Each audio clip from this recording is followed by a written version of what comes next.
What is up, guys? It is the Sound Alchemist, and today I am back to bring you guys some more 40K content in another epic video.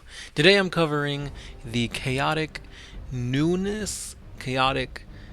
things that has been dropped by GW in the past few weeks, and things that will be coming out very shortly.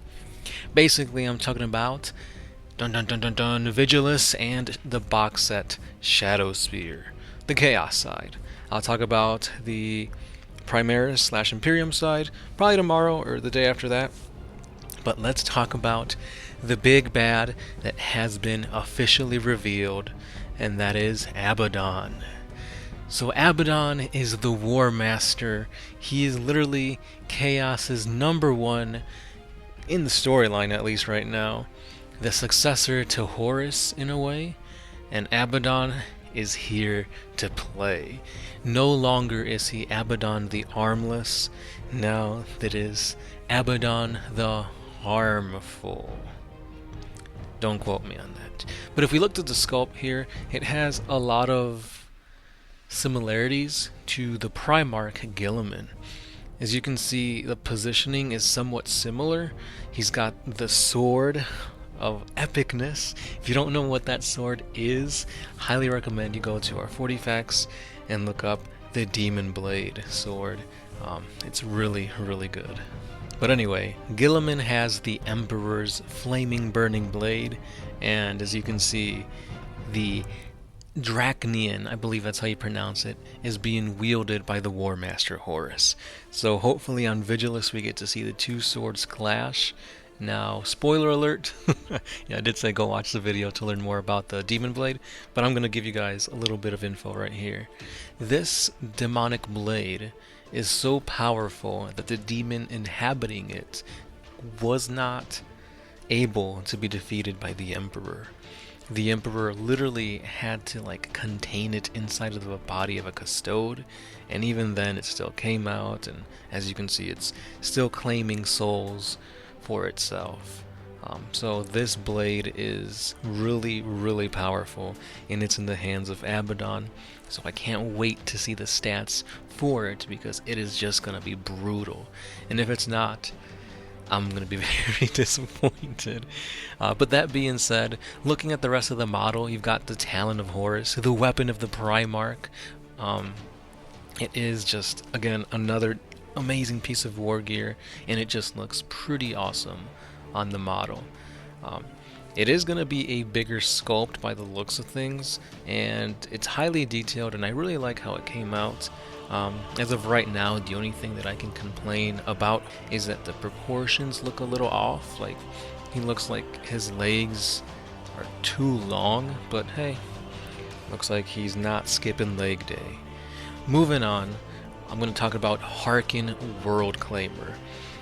This is currently my second favorite Chaos model out of everything that's been newly released. Yeah, spoiler alert, Horus was not my #1. But Haarken looks pretty awesome. The way he's got all the skulls on him, he's got the jetpack, and I think the cherry on top. The reason that why I really kind of fall for it is that awesome spear that he's wielding. He is the WorldClaimer. He throws his spear down at the world and he claims it for Chaos. But in reality, he claims it for Horus. Mwahaha, Horus has risen again. Just kidding. He hasn't. He's dead. His soul has been vaporized by the Emperor. He claims it for Abaddon. But in reality, he wishes it was Horus. But anyway, this is a good sculpt. Pretty dynamic looking compared to all the other static poses that I've seen. So I'll probably be copping this one just because it looks great and I could convert it or just make it to be my stand-in for Varos of the Dawn's Lance, who's a character from my Celestial Sons. So again, another awesome sculpt. Moving on to my favorite sculpt, and that is this guy right here. I forget his name, but it just looks amazing. This character will be featured in the new Imperium vs. Chaos box set, ShadowSpear. ShadowSpear will be coming out soon, and every model in that box set is completely new. And it's just an awesome box set that features a whole bunch of really good sculpts. I'm really, really content with the amount of content and characters that we have in ShadowSpear. But anyway, looking back at this model, it's got the awesome skull head, you've got the awesome goat horns, he's got freaking fire coming out of his hand. As you can tell, he's like a spellcaster of some sort, probably using psychic powers to control the demon forges and stuff like that. I haven't really dove into his lore yet, but I'm gonna. And hopefully it's really awesome. But just the sculpt itself, it just looks badass. He is a big reason as to why I'm getting ShadowSpear for myself, because the model looks amazing. And yeah, I can't wait to have him on the battlefield. Moving on to the rest of ShadowSpear, we have these two awesome looking... They're like a mix of like... I don't even know, like... I want to say they're like hell brutes, but at the same time, they might be obliterators. Like really beefy versions of obliterators. I don't know what they're called yet, but they just look pretty cool. The weapons on them are everything that a hellbrute can take, but at the same time it's everything that an obliterator can use. So it's some kind of awesome mix of the two, and even though their heads are tiny, they still look pretty cool. Going on to the Possessed. I don't know, I thought I was going to be more impressed with them. I was hoping they were going to be more like the Gal Vorback, but for Possessed Chaos Space Marines, they're alright. The regular Space Marines of Chaos look okay. New sculpts, so I guess that's good. But I don't know, Chaos Space Marines, like the generic ones, they never really looked cool in my opinion. They're just basically Space Marines with spiky bits on them. And yeah, I mean, what else am I missing? Oh, the crab thing. How could I miss the crab thing? It's cool.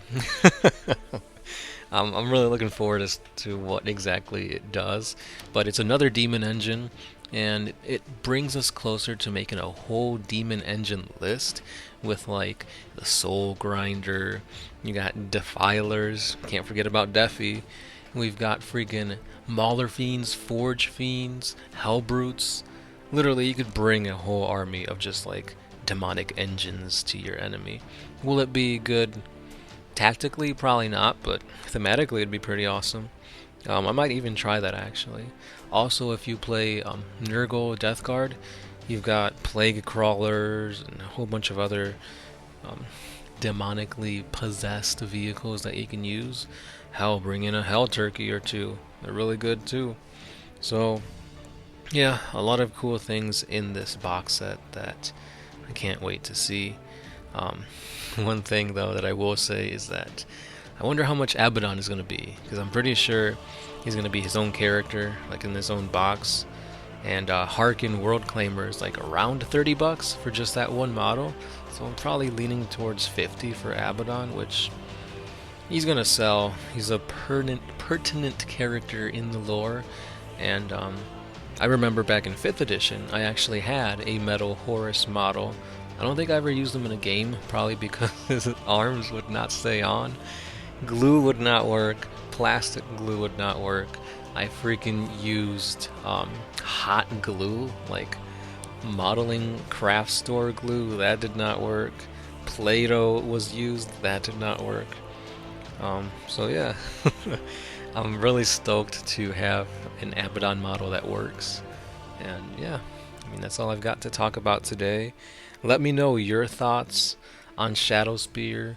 Let me know your thoughts on Haarken WorldClaimer. And of course, I want to know what you guys think about this brand spanking new model for Horus, aka Abbadon. I don't know why I call him Horus. It's like a mini Horus. In my eyes, he is Horus, just in 40K. Just like Guilliman is the Emperor, kind of. But damn, just bring out some more Loyalist Primarchs already. You've got freaking Mortarion, you've got Horus, you've now got Abaddon. And who do you have in the Loyalist side? The Imperium only has Guilliman. I mean, yeah, you could say you got all the chapter masters, but no, like I feel like Guilliman's fighting an uphill battle, and with all these chaos releases of like important characters, you need to bring back the Lion and Lehman Russ, Jack Tycon, anybody. I'll take anybody at this point. in before they freaking release full grown as like a demon prince, which is awesome. I really want that to happen, but come on, show us Imperial players another Primarch, please. But yeah, I'll stop my ramblings for today. I'll come back tomorrow looking at the Imperium side, and we'll see if Vigilus will fall or if it will stand. I mean, Cadia stood somewhat. So yeah, with that being said, this was the Sound Alchemist. Thank you for listening. Thank you for subscribing. And I'll see you guys in the comments below. Peace.